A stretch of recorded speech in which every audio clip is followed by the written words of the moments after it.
ETF index mutual funds నేర్చుకుని stock మార్కెట్లో రాణించాలనుకుంటున్నారా? వెంటనే ఈ నెంబర్కి కాల్ చేయండి.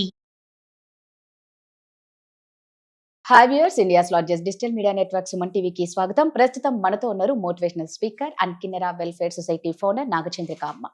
సో గోల్డ్ రేట్ పెరుగుతుందని అందరికీ తెలిసిన విషయమే, ఇది పచ్చి నిజం కూడా. అయితే చాలా మంది గోల్డ్ రేట్ పెరిగింది కదా, సో మనం ఉన్న గోల్డ్ ఏదన్నా అమ్ముకోవచ్చా, లేకపోతే తాకట్టు పెట్టుకోవచ్చా, లేదు అంటే ఈ వస్తువు ఇచ్చి ఇంకో వస్తువు తీసుకోవచ్చా, అసలు నిజంగా గోల్డ్ రేట్ తగ్గుతుందా, ఇలా గోల్డ్ రేట్ గురించి అమ్మతో ఒకసారి డిస్కషన్ చేస్తాం. అమ్మ నమస్తే. అమ్మ నమస్తే. అమ్మ, మీరు అనుకుంటూ ఉంటారు, అబ్బా మా కాలంలో బంగారు ధర అయితే ఎంత తక్కువ అని. ఇప్పుడు చూస్తే అసలు ఊహకు కూడా ఊహించనంత ధరలు అయిపోయినాయి.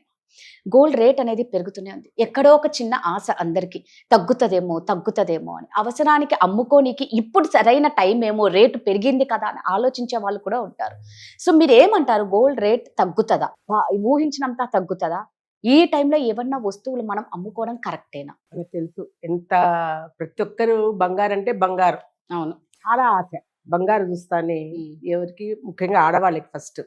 అంటే మగాళ్ళు కూడా ఇప్పుడు వేసుకుంటున్నారు, కానీ ఆడవాళ్ళకి ఎక్కువ ప్రిఫరెన్స్ ఉంటుంది. గోల్డ్ అమ్మాయికి ఫస్ట్ పెళ్లి చేయాలన్నా ఏదైనా కూడా ఫస్ట్ గోల్డ్ చిన్నప్పటి నుంచి పుడతానే వాళ్ళకి అవును, ఒక దండ వేయాలి, ఉంగరం పెట్టాలి, ఇట్లా ఉంటది. బంగారుకు ఇచ్చినంత ఇంపార్టెన్స్ అందులో మన భారతదేశంలో ఎక్కువ ఉంటుంది. మనల్ని పోల్చడం కూడా, అమ్మ నువ్వు బంగారం అంటారు అంటే ఎంత విలువైంది అనేది అక్కడే అర్థమవుతుంది. అదే అసలు అంటే ఆ మాట అంటే బంగారం అంటే హ్యాపీ అయిపోతాం, హ్యాపీ అయిపోతాం. అబ్బాయి అంతకు మించింది ఇంకా లేదు. నువ్వేంటి రా బంగారు రా నువ్వు అని అంటే ఇంకా అయిపోయి ఇంక మనం ఎక్కిపోతాం అన్నమాట. అమ్మో నన్ను బంగారుతో పోల్చారు అని చెప్పి. అసలు రాధా ఫస్ట్ బంగారు నా చిన్నప్పుడు 72లో అనుకుంటాను, ఎంతో నేను తెలుసా, అసలు నువ్వు ఇమేజ్ చేయలేవు నువ్వు బంగారుని. 250 రూపాయలు తులం. తులం 250? తులం 250 రూపాయలు బంగారం. అంటే తులం అంటే ఎన్ని గ్రాములు ఉంటదమ్మా? మాకైతే అక్కడ 11 గ్రాముల 600 మిల్లీగ్రాములు అయితే మాది ఏపీ ప్రొద్దుటూరు. ముఖ్యంగా ప్రొద్దుటూరు పేరు పెట్టింది గోల్డ్. రెండో ముంబై అంటారు. చాలా గోల్డ్ అందులో స్వచ్ఛమైన గోల్డ్ ఉంటది, దాంట్లో కల్తీ గిల్తీ అట్లా కూడా ఉండదు అనమాట. అప్పుడు కాలం, ఇప్పుడైతే నేను చెప్పలేను కానీ అప్పుడు మంచి గోల్డ్ అంటే పేరు పొందింది అనమాట మా పొద్దుటూరు ఇటు సైడ్. తులం 250 రూపాయలు. ఎందుకు అంత ఖచ్చితంగా చెప్పంటే, నా మ్యారేజ్ అయింది 72లో, 10th క్లాస్ అప్పుడే. అప్పుడు గోల్డ్ చేయించేటప్పుడు కొంటారు కదా, అప్పుడు రేటు మాట్లాడుకుంటుంటే ఇంట్లో విన్నా నేను, 250 రూపాయలు లెక్క. సో అప్పుడు ఆ 250 రూపాయలు అంటే అప్పుడు మన జీవిత విధానం కూడా అట్లాగే ఉంది కాబట్టి, అయినా కూడా గోల్డ్ ఫస్ట్ గోల్డ్కి ఇచ్చినంత ప్రిఫరెన్స్ దేనికి ఇవ్వరు. అంటే మ్యారేజ్ పెళ్లి చేయాలి ఆడపిల్ల కంటే ఎన్ని తులాలు పెడుతున్నాం, 20 తులాల 30 తులాల అలా ఉండేది అనమాట ఆ టైంలో. తులం చెప్పాను 11.600 మిల్లీగ్రాములు అయితే ఒక తులం. కానీ ఇక్కడ ఏంటంటే 10 గ్రాములు మనం అనుకుంటున్నాం మనము. అలా గ్రాములు లెక్క మాట్లాడతారు, మాకైతే తులమనే ఉంటది, గ్రాముల లెక్క మాకు ఉండదు ఆ కాలంలో. ఇప్పుడు మళ్ళీ అందరూ అన్ని మామూలు అయిపోయి తులమే అనుకుంటాం. తులం మా పక్క అయితే తులమే వస్తుంది. అసలు మా పక్క ఎంత లేదన్నా, ఎంత బీదవాళ్ళైనా కూడా, చాలా బీదవాళ్ళైనా కూడాను ఉసిరికాయంత గోల్డ్ వాళ్ళ ఇంట్లో ఉంటుందంట. అందులో కోమట్ల ఇళ్లలో, కోమట్లు అనేది వాళ్ళు ఈ బిజినెస్లు చేసేది ఉండేది అనమాట. అలా అంత వాల్యూ ఉండేది బంగారు అంటే. ఆ రేట్లు కూడా అట్లాగే ఉండేవి, చేసేవాళ్ళు కూడా అలాగే ఉండేవాళ్ళు. కానీ రాంగ అన్నిట్లో మార్పు వచ్చినట్టు దీంట్లో కూడా మార్పు వచ్చేసింది. బంగారు, వెండి కూడా అప్పుడు కూడా అంతే, ఇంట్లో అన్ని వెండి సామాన్లు. బంగారు ఎట్లా కొంటారో వెండి కూడా అలాగే కొనేవాళ్ళు అప్పుడు కూడా. బాగా ఎంత అప్పుడు కూడా 20 రూపాయలు 11 రూపాయలు తులం వెండి, చాలా తక్కువ అసలు అన్నమాట. అట్లా ఉండి అసలు దాని విలువ ఇప్పుడు ఈ రోజు నేను మొన్న విన్నాను, 1,30,600 700 ఉందని చెప్పేసి తులమని. అంటే ఎక్కడికెక్కడ 250 రూపాయలు ఎక్కడ, ఇది ఎక్కడ చూపండి, లక్ష. ఇప్పుడు మనము దీన్ని బంగారును కూడా మా పక్క అయితే కింద ఎలా అంటే, ఇప్పుడు ఇల్లు భూములు కొంటాం కదా, అలాగా గోల్డ్ కూడా అంత విపరీతంగా కొనేసేవాళ్ళు. ఇంట్లో ఎప్పుడు స్టాక్ ఉండేదన్నమాట, గోల్డ్ అనేది స్టాక్ ఉంటుంది ఎప్పుడు కూడా, అలా కొనేవాళ్ళు. అట్లాగే మన నగలు కూడా అట్లాగే ఉండేవి, 7 వారాల నగలని అదని. ఇప్పుడు ఏమైపోయింది అవన్నీ అంటే, ఇప్పుడు కూడా చేర్చుకుంటున్నారు, ఎంత పెరిగినా మరి కొంటూనే ఉన్నారు బంగారు. ఎందుకు అక్కడ మానడం లేదు? చాలా మంది ఆర్థిక సంక్షోభం అంటున్నారు, అదంటారు ఇదంటారు, ఎక్కడ ఆగుతుంది?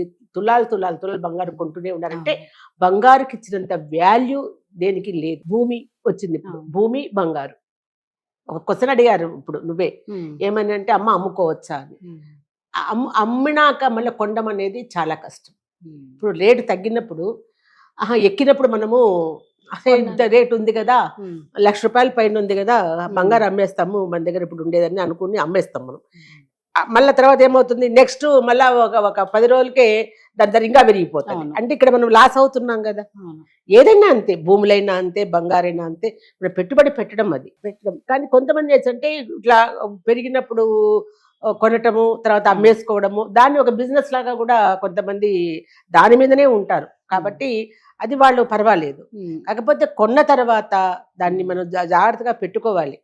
దాన్ని అమ్ముకున్నామంటే మళ్ళీ కొంటామనేది మనకు లేదు, అసలు కొనలేము. ఇప్పుడు నేనేం చెప్పాను, ₹250 లెక్క మేము కొన్నాం. ఎన్నో తులాలో అసలు నాకైతే అసలు 200 తులాలు పెట్టారు నా పెళ్లిలో మా అమ్మ వాళ్ళు.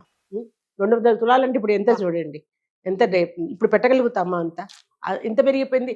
200 తులాలు అంటే 1,30,000 లెక్క ఎంత అవుతుందో వేసుకో మరి. అలా పెరిగిపోయింది. సో మనకి దీని ఒక బిజినెస్ లాగా కూడా చేసే వాళ్ళు ఉన్నారు. కాకపోతే అమ్మితే మాత్రం కొనాలంటే మాత్రం చాలా కష్టం. ఏదైనా అంతే అంతే, అది ఆ బిజినెస్ లెక్క చేసే వాళ్ళు మాత్రం చేసుకోగలుగుతారు. ఎందుకంటే వాళ్ళ దృష్టి ఎప్పుడు అదే ఆలోచన మీద అదే ఉంటుంది. కాబట్టి వాళ్ళు అమ్ముకోవచ్చు, కొనొచ్చు, అమ్మొచ్చు, కొనొచ్చు, దాని ఒక బిజినెస్ లాగా సంపాదన లాగా పెట్టుకోవచ్చు. మనలాంటి సామాన్యులు అమ్ముకొని మళ్ళీ కొంటామంటే మాత్రం అది జరగని పని. కాబట్టి ఏదో మన ఆశపడి ధర ఎక్కిపోయింది కదా అని చెప్పేసి మనము అమ్మేసుకుంటే నెక్స్ట్ మన దగ్గర ఉండదు. ఇప్పుడు మళ్ళీ ఇది డాలర్స్ వాల్యూ కూడా మనకు ఇదైపోయింది.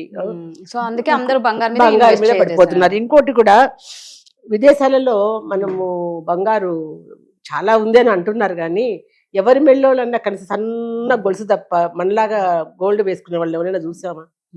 ఫారినర్స్ వాళ్ళు మెల్లో కానీ చేతుల్లో కానీ ఎక్కడ ఏమి కనబడదు మనకి. వాళ్ళు ఏమి ఉండదు మన దగ్గర. కానీ మరి ఆ గోల్డ్ని వాళ్ళు స్టాక్ మార్కెట్లో పెట్టుకొని దాన్ని వాళ్ళు చేసుకుంటున్నారు. మనం పిచ్చోళ్ళలాగా దాన్ని కొనుక్కుంటా అమ్ముకుంటా మనం తాకట్టు పెట్టుకుంటాం. పనికొస్తుంది కాబట్టి నిజంగా అవసరానికి చాలా ఉపయోగపడుతుంది. ఎందుకంటే మనం అవసరానికి ఇప్పుడు భూములు కానీ అవి కానీ టక్కని పెదబెట్టినా చేసినా అది వల్ల చాలా ఇబ్బంది. కొనే వాళ్ళు రావాలి, చాలా తత్వం. గోల్డ్ అట్లా ఉండదు లేదు మనకు. కానీ మార్వాడి వాళ్ళ దగ్గర పెట్టి ఈజీగా తెచ్చుకుంటాం, కానీ వాడి దగ్గర 250 ఎంతో ఉంటుంది తులం, అది దానికి తులానికి వాళ్ళు ఉంటుంది అనమాట. కానీ అదే మనం బ్యాంకులో పెట్టుకుంటే సేఫ్టీ. ఇంకోటి కూడా నాకు సేఫ్టీ అంటున్నాం, కానీ ఇప్పుడు ఏమైంది, గవర్నమెంట్ క్షణానికి ఒక రూల్స్ రిలీజ్ చేస్తూ ఉంటారు. నేను విన్నాను, బ్యాంకులో ఎంత గోల్డ్, ఒక మనిషికి ఇంత గోల్డే ఉండాలి, ఇంతకంటే ఎక్కువ ఉండకూడదు, ఉంటే కినా మళ్ళీ దాన్ని ఇది చేస్తున్నాను అని చెప్పేసి ఏదో విన్నాను నేను ఈ మధ్య కాలంలో. అసలు ఇట్లా రూల్స్ ఇట్లా పెట్టడం ఏంటి వాళ్ళు, నాకు అర్థం కాలేదు. వాళ్ళే పెంచుతారు రేట్లు, వాళ్ళే ఇది చేస్తున్నారు. మళ్ళీ మనుషుల్లో ఇంతే ఉండాలి లిమిట్ అంటే నాకు అది అర్థం కాలేదు. మనుషులను బట్టి ఇంత ఉండాలా వాళ్ళ దగ్గర గోల్డ్ అనేది అది ఎంతవరకు కరెక్ట్ అది. అది కూడా నాకు అంటే ఇప్పుడు అదొకటే కాదు రాదా, ప్రతి విషయానికి రూల్స్ ఇదంతా ఉండాలి, అదంతా ఉండాలి. దాంట్లో జిఎస్టీ వేయడము, ఆ జిఎస్టీ వేసినప్పుడు మేము నిన్న విన్నాను, దానికి ఫైనాన్స్ మినిస్టర్ గారు చెప్తున్నారు అనమాట, మేము జిఎస్టీ వేసాం ఇంత అంత అని చెప్పి అంటున్నారు, కానీ మేము ఇది చేసాం అది చేసాం, ఈ జిఎస్టీ డబ్బుతోటి అది డెవలప్ చేసాం అని ఎంతో ఆమె చెప్తున్నారు అనమాట. అది ఎంతవరకు అవి దాన్ని ప్రజలు ఉపయోగించుకుంటున్నారు, అందరు సామాన్య మనుషులకు కూడా అది అందుబాటులో ఉన్నాయా మీరు చేసేటివి, ఇవన్నీ కూడా మనం ఆలోచించాలి. కానీ ఏది ఏమైనా కూడా ఈరోజు వెండి ధర, బంగారం ధర ఒకదాని మీద ఒకటి పోటీ పడి పెంచుతున్నారంటే జనాల మంచి కోసమని నేను అనుకోవడం. మంచి కోసం కాదు, మంచి కోసం కానీ రేటు తగ్గుతుంది అని ఒక ఒకలాంటి కోరికతో ఉన్నారు. అంటే ఈ రోజు కాకపోతే రేపైనా తగ్గుతుందేమో. ఎంత తగ్గుతుంది రాదా, ఎంత తగ్గుతుంది? నువ్వు తగ్గిస్తాడు, వాడు ₹10 తగ్గిస్తాడు, ₹20 పెంచుతున్నాడు. మళ్ళా తగ్గినప్పుడు మనం తగ్గుతుందని అనుకుని టక్కన కొనేస్తున్నాము, లేదా అమ్ముకుంటున్నాము. మరి వెంటనే ఇమీడియట్ గా మళ్ళాను అవన్నీ ప్రాబ్లం గానే ఉన్నాయి కదా. అనుకున్నంత తగ్గకపోవచ్చు అని మీ అభిప్రాయం? కొంచెమే అదే పెట్టడం, ఆశ కాదు, ఆశ పెట్టడం. అలా ఆశ చూపిస్తున్నారు కానీ అది అవ్వదు. రేట్ నిజంగా తగ్గాలనే కోరుకుంటా, అది ఇక ఏం చెయ్యలేము. ఏంటంటే ఇప్పుడు అంతా పెళ్లిళ్ళ సీజన్, ప్రతి ఒక్కరికి కావాల్సింది కదా. ఈ టైంలో రేట్లు పెరిగేసరికి నిజంగా ఇప్పుడు పెళ్లిళ్ళు చేసుకునే వాళ్ళ పరిస్థితి ఉంది. అయినా కూడా వదలట్లేదేమో. 1,30,000 పైన పెరిగిందని అంటే నేను చూస్తున్నాను, నేను టీవీలో ఆడవాళ్ళంతా క్యూలో, ఎంత రేటు పెరిగినా తగ్గట్లే, కొనడం మాత్రం తగ్గట్లేదు. అది. ఓకే అమ్మా, థ్యాంక్ యూ.